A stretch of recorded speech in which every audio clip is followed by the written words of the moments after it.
Gracias, Eni, por tenerme aquí contigo. Muy feliz. Un placer, de verdad que sí.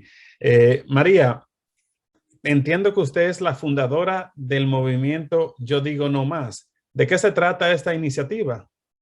El movimiento nació de cuando yo publiqué mi libro, una biografía, se dice, personal, donde cuento mi historia de, de una temprana edad en la República Dominicana. Yo hablo de cómo yo fui una niña que fue violada a una temprana edad, a los 9 años.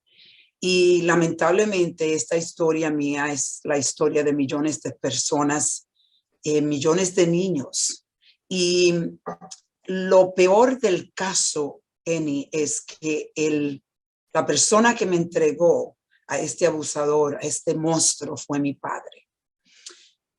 Yo decidí, después de 47 años, romper el silencio y hablar de mi historia, porque a pesar de que yo tuve una niñez tan con tantos traumas, fue una niñez que me dio una resiliencia que ni yo misma me había dado cuenta, y hoy soy una mujer exitosa, no solo porque he podido tener una carrera maravillosa, soy una emprendedora, pero sino porque he podido crear una familia. Tengo 3 hijos, que para mí es el trabajo más grande que yo he podido hacer.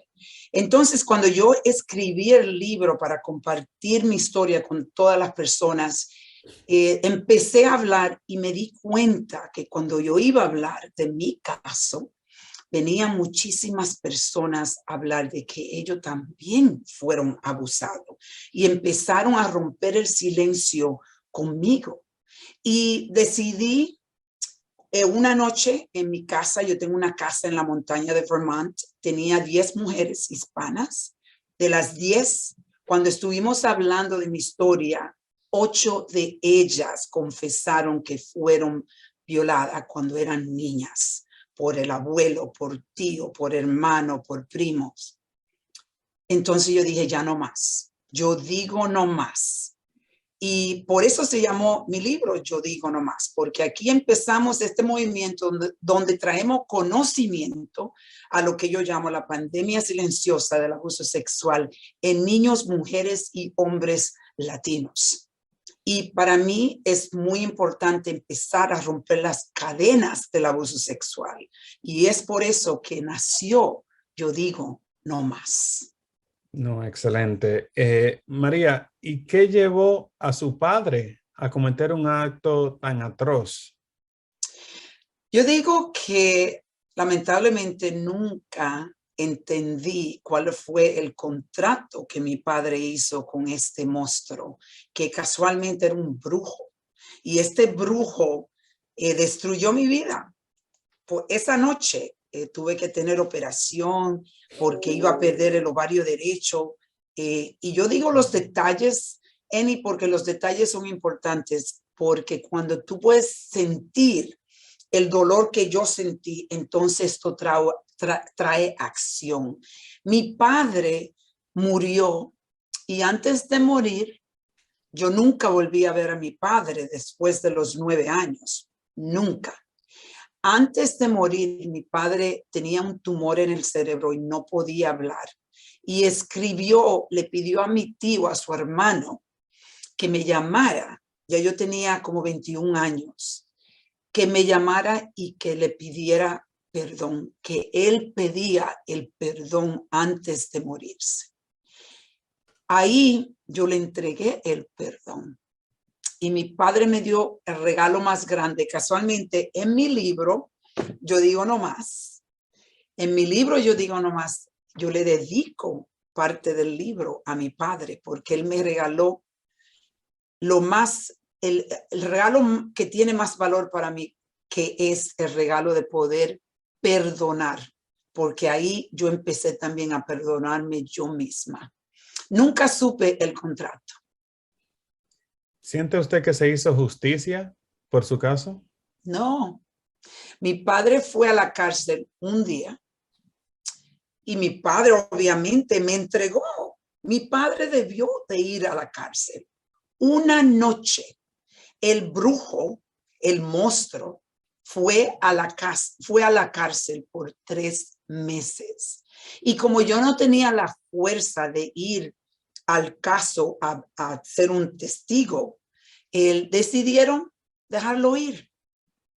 Decidieron dejarlo ir. O sea, totalmente increíble la situación que se vive en nuestros países con muchos de estos casos. Y no ha cambiado. En realidad no ha cambiado, especialmente en nuestros países. Yo creo que en los Estados Unidos hay más protección, pero a la misma vez, mira, las estadísticas en los Estados Unidos, cada 9 minutos un niño es abusado o una niña. Eso es increíble, Eni, si tú te pones a pensar. Y esos son los casos que se reportan, pero dicen que creen como el 80% de los casos no se reportan. Como yo se reportó, ¿verdad? Pero yo vine a los Estados Unidos y aquí nadie supo de lo que a mí me había pasado, ni siquiera mis sobrinos y mis sobrinas. Hasta ahora, hace 2 años atrás, cuando yo empecé a escribir mi libro y salió mi libro, que ellos entendieron lo que a mí me pasó.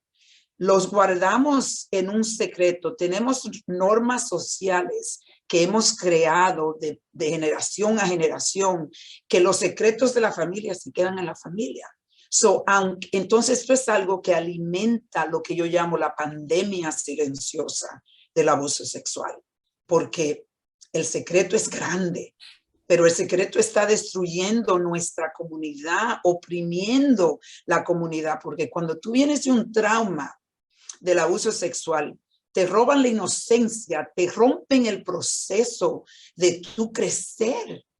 Eso empieza un proceso tóxico contigo mismo, que eso fue lo que yo tuve, décadas de una vida tóxica, hasta que yo pude empezar a sanar mi corazón. ¿Cómo pudo lidiar con esa difícil situación? Fue mucha la ayuda que supongo tuvo que recibir. Mira, yo no me había dado cuenta en realidad lo mal que yo estaba, lo destruida que yo estaba por dentro, hasta que mi hijo nació. Mi hijo Franco nació, yo tenía 20 años y yo no quería a este niño. Yo era una mujer, yo me consideraba una mujer buena, pero cuando nació un varón, yo me desconecté completamente de este niño. Y yo sé que mi hijo lo sintió. Mi hijo sentía, este niño era difícil, lloraba todas las noches. Ya había 3 meses que yo casi no dormía una noche consecutiva. Y mi hijo empezó a llorar una noche, ya yo estaba trabajando, cocinando, el trabajo que una madre hace a los 20 años. Y esa noche yo perdí el control con mi hijo. Yo tomé a mi hijo y lo tiré en la cama 3 meses y se cayó en el suelo. Yo hice lo imposible, lo que yo nunca me imaginaba que podía ser capaz de hacer, de hacerle daño a este pobre ser que nació en una madre que no estaba preparada para ser madre. Él fue mi primer acelerador. Mi hijo, yo dije no más. Esa noche jamás volví a pegarle a mi hijo. Yo dije no más.